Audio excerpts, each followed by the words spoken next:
அந்த தங்க சிலை வேற யாரும் இல்லைங்க, நீங்க தான். உன்னை மொத்தமா அழிக்கக்கூடிய பிரம்மாஸ்திரம் என் கையில இருக்கு. இப்ப என்ன பண்ணுவ சொல்லு? புது வழியை தேடி கண்டுபிடிக்கிற கலை இந்த ருத்ரனுக்கு கை வந்த கலை நாகராணி.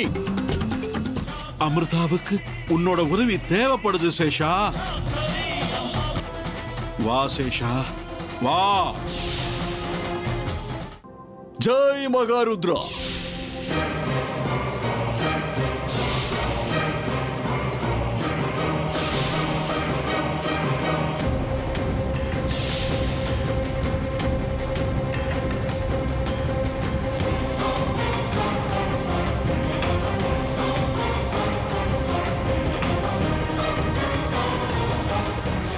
ஏய் நாகராணி, இப்ப நான் என்ன செய்ய போறேங்கிறத உன்னால கற்பனை கூட பண்ணி பார்க்க முடியாத. நீ மிகப்பெரிய சக்திசாலி, மிகப்பெரிய திறமசாலி. உன்னை இந்த வேஷத்துல ஜெயிக்க முடியாதுங்கிறது எனக்கு நல்லாவே தெரியும். நான் புது அவதாரம் எடுத்து உன்னை சம்காரம் பண்ண வர வரைக்கும் நீ என்னோட கட்டுப்பாட்டுக்குள்ளேயே இருக்கணும். ஜெய் மகாருத்ரா.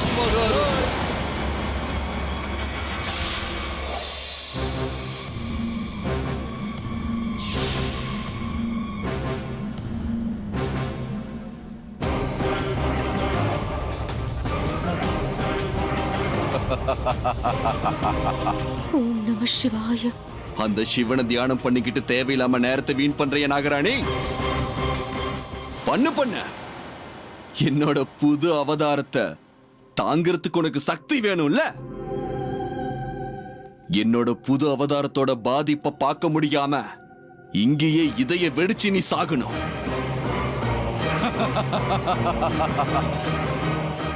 அப்படி இருக்க போது என் புது அவதாரம்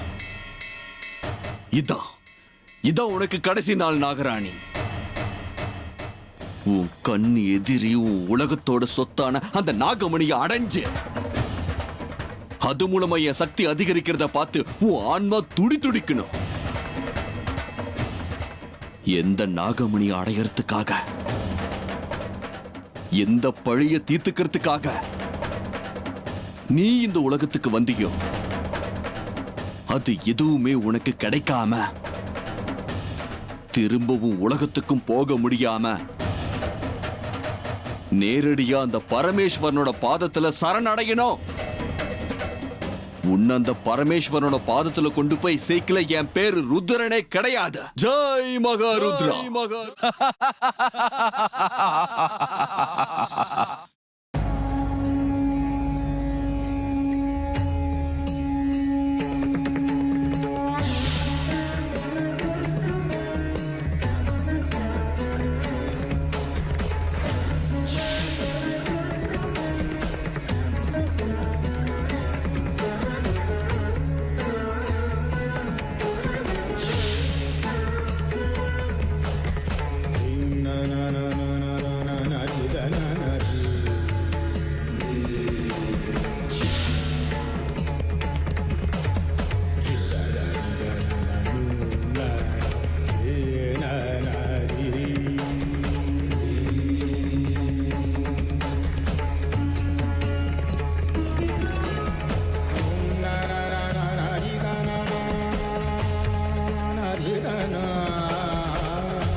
என்ன பண்றது? அமிர்தாவோட உயிருக்கு பாதுகாப்பு கவசமா இருக்கணும்னு சேஷாவை கூப்பிட்டா அவகிட்ட இங்க எந்த பதிலும் வரமாட்டேங்குதே. அங்க என்னடானா அமிர்தா அந்த துஷ்டன் கையில மாட்டிக்கிட்டா. அவளுக்கு ஆபத்து. எந்த நேரம்னா அவள் மேல தாக்குதல் நடக்கலாம். அமிர்தாவை அந்த துஷ்டங்கிட்ட இருந்து எப்படி காப்பாத்துறது? அந்த துஷ்டன் ருத்ரா எதுக்கும் பயப்பட மாட்டானே. அவன் கொட்டத்தை அடக்கணும்னா அந்த மந்திர கோல் அவங்கிட்ட இருந்து பறிக்கிறத தவிர வேற வழியே கிடையாது. ஆனா எப்படி?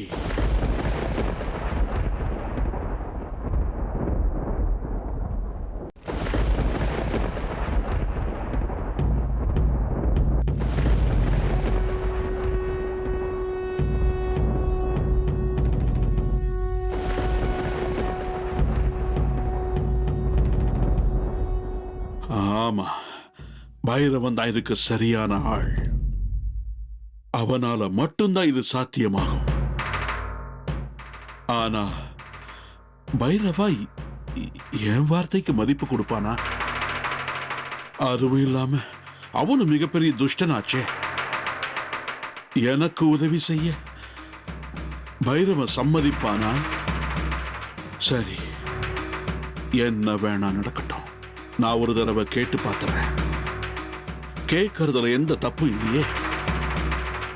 ஆபத்தானவனை தான் காப்பாத்தவும் அனுப்பணும். முயற்சி பண்றேன்.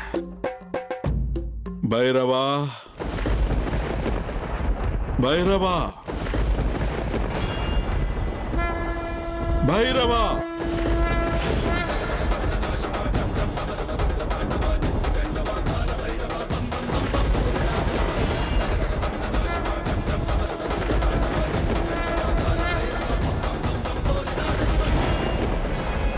பைரவா, நான் பேசுறது உன் காதுல விழுதா? இங்க என்ன நடக்குதுன்னு பார்த்துக்கிட்டு தானே இருக்க. நீ இல்லாத நேரத்துல இங்க என்னென்ன அக்கிரமம் நடக்குதுன்னு பார்த்துக்கிட்டு தானே இருக்க. அந்த துஷ்ட ருத்ரா உன்னோட மந்திர கோலை வச்சுக்கிட்டு எப்படி எல்லாம் அக்கிரமம் பண்ணிக்கிட்டு இருக்கான்னு நீயே பாரு. உன்கிட்டயே எல்லா சக்தியையும் வாங்கிக்கிட்டு உன்னோட முதுகுல குத்துற அந்த ருத்ரனோட அகங்காரத்தை உடைச்சே ஆகணும். உனக்கு அப்படி தோணலையா பைரவா? நீ இன்னும் பத்திரமா அழிஞ்சு போகாம இருக்கன்னா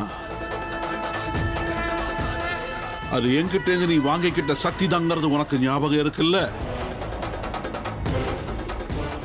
பைரவா, நீ எங்கிட்ட இருந்து வித்தைகள் எல்லாம் கத்துக்கிட்டு சக்திசாலியா இருக்க. இங்க பாரு, கொஞ்சமாவது நீ எனக்கு நன்றி கடன் பட்டிருக்கேன்னு உனக்கு தோணுச்சுன்னா உடனடியா ஏன் எதுக்குன்னு எந்த கேள்வியும் கேட்காம அந்த ருத்ரன் கிட்ட இருந்து உன்னோட மந்திர கோலை திரும்பி வாங்கிக்க. திரும்ப வாங்கிக்க பைரவா, திரும்ப வாங்கிக்க.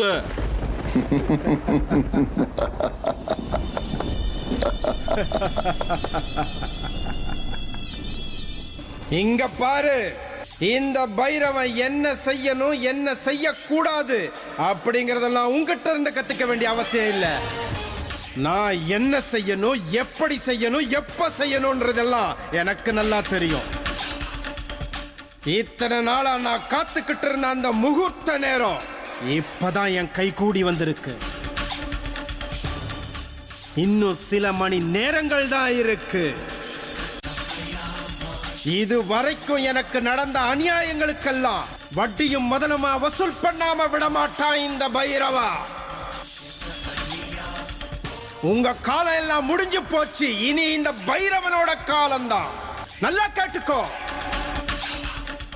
எனக்கு துரோகம் பண்ண அத்தனை பேரையும் நான் அழிக்காம விட மாட்டேன். உங்க அத்தனை பேருக்கும் அஸ்தமன காலம் ஆரம்பிச்சாச்சு. தயாராயிருங்க.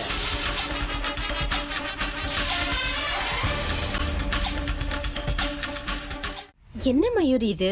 கீழே கெஸ்ட் எல்லாம் வந்திருக்காங்க. நம்ம மொத்தமா இப்படி மாடிக்கு வந்துட்டா வந்திருக்கிற கெஸ்ட் நம்மளை பத்தி என்ன நினைப்பாங்க? ஆமா மயூரி, எந்த விஷயமா இருந்தாலும் அப்புறமா பேசிக்கலாம் இல்லையா? ஆமா மயூரி, பாவம் அர்ஜுனும் அமிர்தாவும் தனியா மேனேஜ் பண்ணிட்டு இருக்காங்க. நாம அப்புறமா பேசிக்கலாமே. இல்ல, இப்பவே பேசியாகணும்.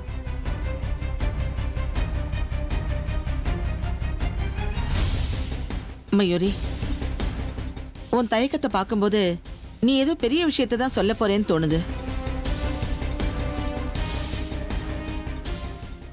ஆமா பாட்டி, உண்மையிலேயே இது பெரிய விஷயம்தான். எனக்கு கொஞ்சம் சந்தேகம் இருக்கு.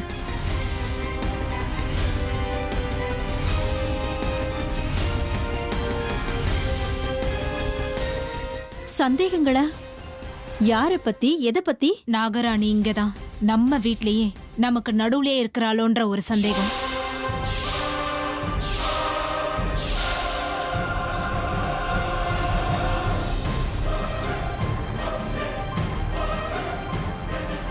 மயூரி, நீ என்னம்மா சொல்ற?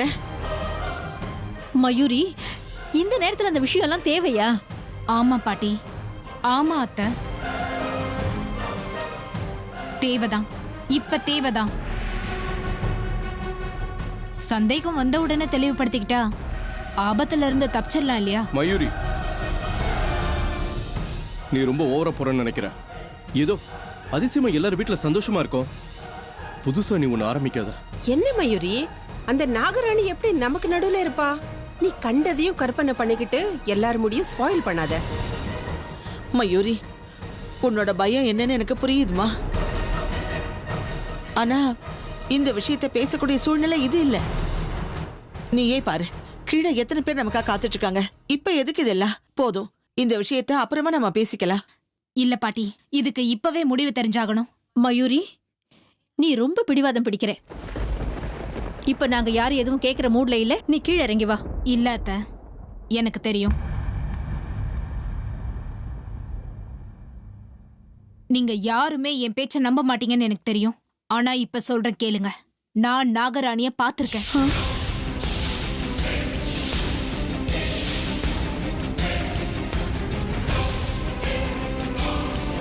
அது மட்டும் இல்ல, நான் நாகராணிய பார்த்த விஷயத்த ருத்ரா மாமா கிட்ட ஆல்ரெடி சொல்லிட்டேன்.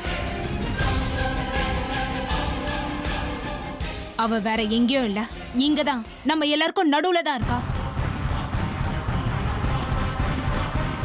அது மட்டும் இல்ல பாட்டி, நேத்து ராத்திரி அமிர்தா அர்ஜுனுக்காக பண்ண எல்லா டெக்கரேஷனையும் அவ தான் பாழாக்குனது. அத நான் என் கண்ணால பார்த்தேன்.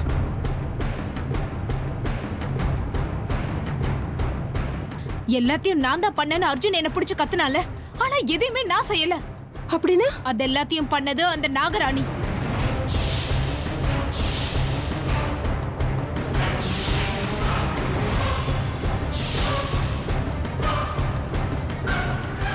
நேத்து ராத்திரி நான் அங்க போனப்ப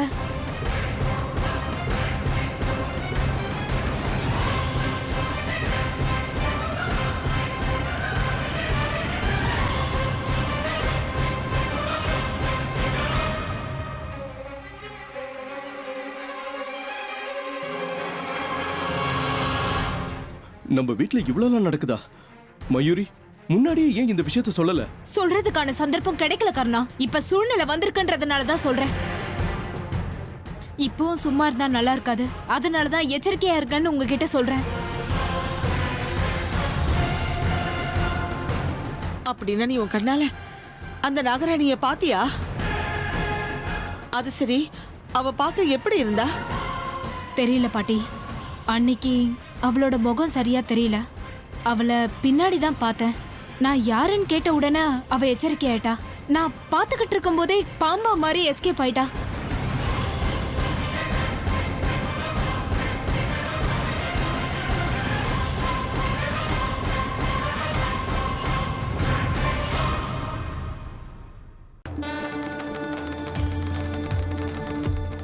அந்த நாகராணி சாதாரணமானவ இல்லைங்க போது அவ சாவு சாதாரணமா இருக்க கூடாது. அப்படி இப்படி அவதாரம் இல்ல, ஒரு பெரிய அவதாரம் எடுத்துட்டு வந்து அந்த நாகராணிய சம்காரம் பண்ண போற. இந்த ருத்ரணியை எதிர்க்கிறவங்க நிலைமை எவ்வளவு மோசமாகுங்கிறத இந்த மொத்த உலகத்துக்கும் தெரிஞ்சாகணும். நாகமணி கிடைக்கிறதுக்குள்ள இந்த ருத்ரன் திறமை எப்பேற்பட்டதுன்னு அந்த நாகராணி சம்காரம் மூலமா இந்த உலகத்துக்கே தெரிஞ்சாகணும். அப்படி பண்ற. ஜெய் மகாருத்ரா.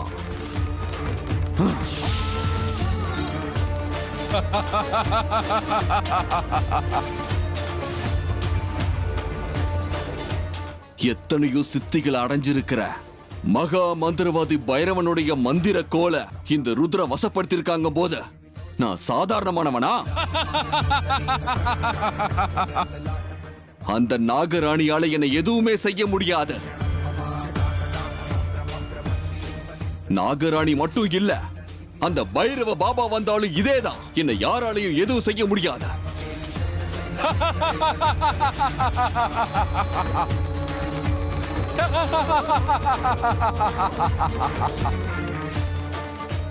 அந்த பைரவனை ஏற்கனவே என் மந்திர சக்தியால தலைமறைவாக்கிட்ட. அப்படியும் ஒருவேளை அந்த பைரவை இந்த ருத்ரம் முன்னாடி நிக்க முடியுங்கிற குருட்டு தைரியத்துல வந்தா அந்த பைரவ பாபாவை இந்த உலகத்துல இருந்து ஒளிச்சு கட்டுற எல்லா விதமான சக்திகளும் இந்த ருத்ரனுக்கு இருக்கு. ஜெய் மகாருத்ரா.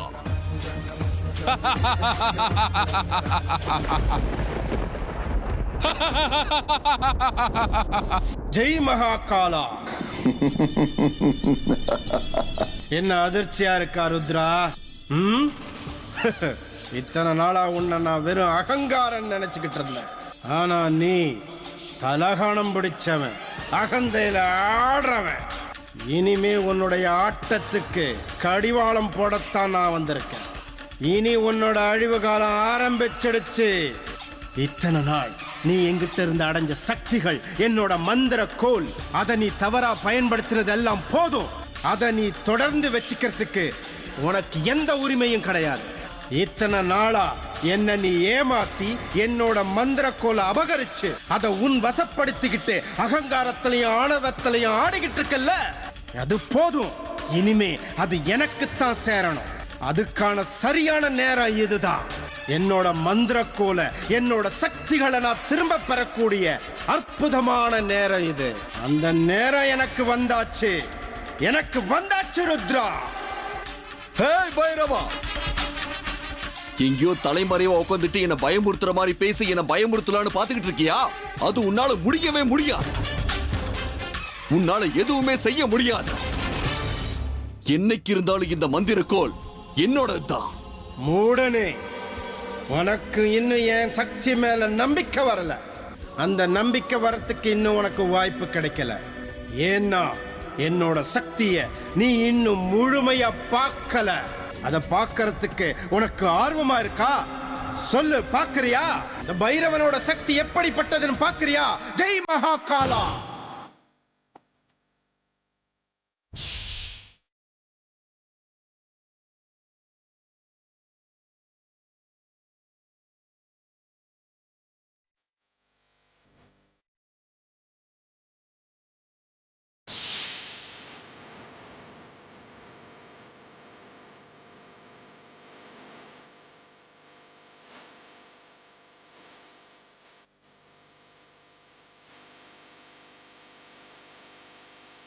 ஏய் பைரவா, இந்த ருத்ரா அவ்வளவு சீக்கிரமா தோல்வியை ஒத்துக்கிற கோழ கிடையாதுங்கிறது உனக்கு தெரியும். ஒரு கையால இழந்தத இன்னொரு கையால பிடிக்கிற கலை இந்த ருத்ரனுக்கு நல்லாவே தெரியும். நான் தோக்க மாட்டேன். ஜெய் மகாருத்ரா.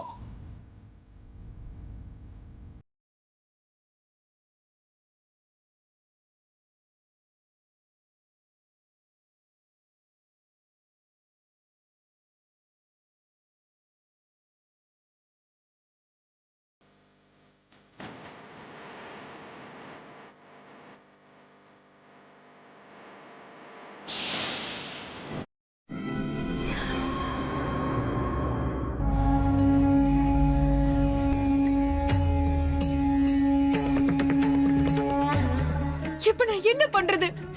இந்த துஷ்டம் போட்ட மாய வலையிலிருந்து என்னால தப்பிக்க முடியல. இது வெறும் ருத்ரனோட சக்தியா இருந்திருந்தா நான் தப்பிச்சு வெளியே வந்திருப்பேன். ஆனா இது அந்த ருத்ரன் பைரவனோட சக்தியால ஏற்படுத்தப்பட்ட மாய வலை.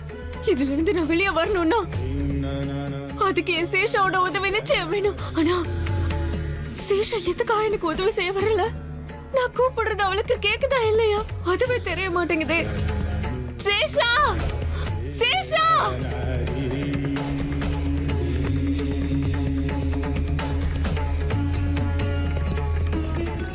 வீட்ல வேற இன்னைக்கு நிறைய ஜனங்க வந்திருப்பாங்க. அந்த சத்தத்துல அவளுக்கு என் குரல் கேட்கல போல இருக்கு. கேட்டு இருந்தா அவ நிச்சயம் வராம இருந்திருக்க மாட்டான். நான் இப்படி பிரச்சனையில் இருக்கிறது தெரிஞ்சா அவ எப்படியாவது கிளம்பி வந்துடுவான். என் சேஷா மேல எனக்கு நிறைய நம்பிக்கை இருக்கு. இன்னொரு தடவை முயற்சி பண்ணி பாக்குறேன். சேஷா, சேஷா, சேஷா, நான் கூப்பிடுறது உன் காதுல விழுதா? எனக்கு இப்போ உன்னோட உதவி தேவைப்படுது சேஷா. நான் இப்போ இந்த துஷ்டம் போட்ட மலைக்குள்ள மாட்டிக்கிட்டு இருக்கேன். சேஷா, இப்ப உன்னை தவிர வேற யாராலையும் என்னை காப்பாத்த முடியாது. சீக்கிரம் வா.